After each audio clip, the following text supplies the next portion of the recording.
ইতিহাসের পাতায় আরও একবার প্রত্যেককে স্বাগত জানাই।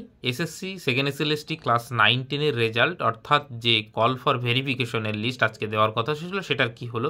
সন্ধ্যার পর থেকেই গ্রুপ থেকে অনেকেই মেসেজ করছেন। খুব স্বাভাবিক ব্যাপার, একটা উদ্বিগ্নতা কাজ করে যে রেজাল্টটার কি হলো, কখন আসবে, আদৌ ডাক পাবো কি পাবো না, কাট আপ কত যাবে, এই নিয়ে একটা উদ্বিগ্নতা থাকে, খুব স্বাভাবিক। এবং বিশেষ করে যারা বর্ডার লাইনে রয়েছেন, তো দেখুন, আজকে রেজাল্ট দেওয়ার কথা ছিল, কাজকর্ম সবটা মোটামুটি হয়ে গেছিলো, কিন্তু মানে এখন লাস্ট অবধি খবর অনুযায়ী যে রেজাল্ট মেবি মানে পরশুদিন বা একদিন পিছিয়ে যাচ্ছে, পরশুদিন মেবি পাবলিশ। কেন? সেই কারণ হিসাবে দেখানো হচ্ছে যে এসএসসি খুব নিবিড়ভাবে সমস্ত কিছু মানে সমীক্ষা করছে, কোনো রকম কোনো যাতে ভুল না থাকে। এইবার খুব ভালো ব্যাপার যে যাতে কোনো রকম ভুল ত্রুটি না থাকে, সেই জন্য ঝাড়াই বাছাই করা হচ্ছে। কিন্তু এসএসসির বিশ্বাসযোগ্যতা এমন জায়গায় পৌঁছেছে, যখন এই ধরনের কথা বলে বা এই ধরনের প্রসঙ্গ শোনা যায়, তখনই একটা সন্দেহের উদ্রেক কিন্তু আমাদের মনের মধ্যে হয় যে অ্যাকচুয়ালি কী করছে এসএসসি। কারণ মানে এসএসসি ইতিপূর্বে যা ঘটিয়েছে এবং তার যে কথা এবং কাজের মধ্যে যে বিস্তর পার্থক্য, তো সেটা তো আমরা প্রত্যক্ষ করেছেন, সবাই প্রত্যক্ষদর্শী। তো সেই জায়গা থেকে এই যে নিবিড় সংশোধন এসআইআরের মতন, বা এই কোনো ভুল থাকছে কি থাকছে না, সেক্ষেত্রে কী ধরনের ঝাড়াই বাছাই যে করা হচ্ছে সেখানে, তো খুব ভালো কথা। সেটা যদি করে নির্ভুল একটা তালিকা দিতে পারে তাহলে তো খুব ভালো, যাতে কোনো রকম কোনো জল মেশানো না থাকে। তো সেটা হয়তো আপনাদের আরও একদিন অপেক্ষা করতে হবে।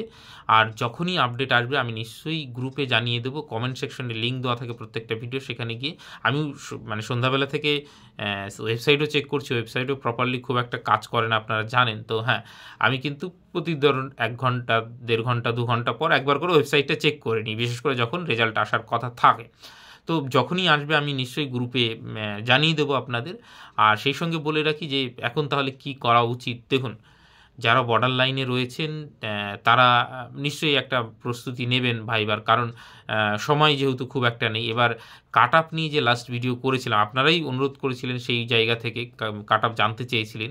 দেখুন, ওইখানে অনেকেই বলেছেন যে ভুল, মানে এটা ভুল হচ্ছে বা খুব স্বাভাবিক ব্যাপার, সত্যি মানে প্রেডিক্ট করা সম্ভব নয়। তবে হ্যাঁ, একটা জিনিস আপনাদের আমি মোটামুটি অভিজ্ঞতা থেকে গ্যারেন্টি দিয়ে বলতে পারি যে জেনারেলের ক্ষেত্রে যে কাট আপ প্রেডিক্ট করা হয়েছে সেইখানে কিন্তু খুব ভুল হওয়ার জায়গা নেই, খুব বেশি এদিক ওদিক হবে না। 2-4 এদিক ওদিক হতে, তার থেকে মানে কোনো রাস্টিক চেঞ্জ কিন্তু ওইখানে আসবে না। ক্যাটাগরির ক্ষেত্রেও যেমন ওবিসি মেল ফিমেলের ক্ষেত্রে এবং এসসি মেল ফিমেলের ক্ষেত্রে খুব বেশি এদিক ওদিক হওয়ার জায়গা নেই। হ্যাঁ, শুধুমাত্র ফিমেল ক্যাটাগরি, ইডাব্লিউএস ক্যাটাগরি, ওই জায়গাগুলোতে মানে ক্যাটাগরির ফিমেল এবং ইডাব্লিউএস ওই জায়গাগুলোতে ডেফিনেটলি ভুল হতে পারে। কেন ভুল হতে পারে আপনাদের সেটাও বলি, যে এই যে এসএসসি কাদেরকে অভিজ্ঞতার নম্বর দিচ্ছে, দেখুন 16 সালের যারা অভিজ্ঞতার নম্বর তারা তো পাচ্ছেন, সেটা নিয়ে নো ডাউট। কিন্তু তার বাইরেও কারা পাচ্ছেন, কাদেরকে দিচ্ছেন, বিশেষ করে যে সাবজেক্টগুলো ইতিহাস, বাংলা, এই ধরনের সাবজেক্টগুলো কী হয়, প্রত্যেকটা স্কুলে দেখবেন যে লোকালি টিচার রিক্রুট করা হয়। তো তাদের কিছুদের ডিআই অ্যাপ্রুভ আছে, কিছু ডিআই অ্যাপ্রুভ নেই। কারণ আমার সঙ্গে মোটামুটি রাজ্যের কুচবিহার থেকে এইদিকে 24 পরগনাতে সবারই কথা হয়। তো সেই জায়গা থেকে আমি বলতে পারি যে অনেকেরই কিন্তু ডিআই অ্যাপ্রুভ এরকম আছে। তো তারা কিন্তু অভিজ্ঞতা 2 বছর, 3 বছর, 1 বছর এরকম অভিজ্ঞতার নাম্বার কিন্তু অনেকেই পাচ্ছেন। সেই 2, 4, 6 এরকম অভিজ্ঞতার নম্বর কিন্তু আপনারা ক্লাস 10-এ কিছু দেখতে পারেন, যদি তাদেরকে দেয়। তো তারাও একটা ফ্যাক্টর, ওই ক্যাটাগরিতে কতজন ওই রকম ক্যান্ডিডেট ঢুকছে এবং কোন সাবজেক্টে কিসের, এবং যেটাকে বললাম যেগুলো খুব পপুলার সাবজেক্ট সেগুলোতে ওই ধরনের টিচারের সংখ্যা বেশি। যেমন অনেক সায়েন্সের সাবজেক্ট আছে, সেগুলোতে ওই ধরনের টিচারের সংখ্যা নেই।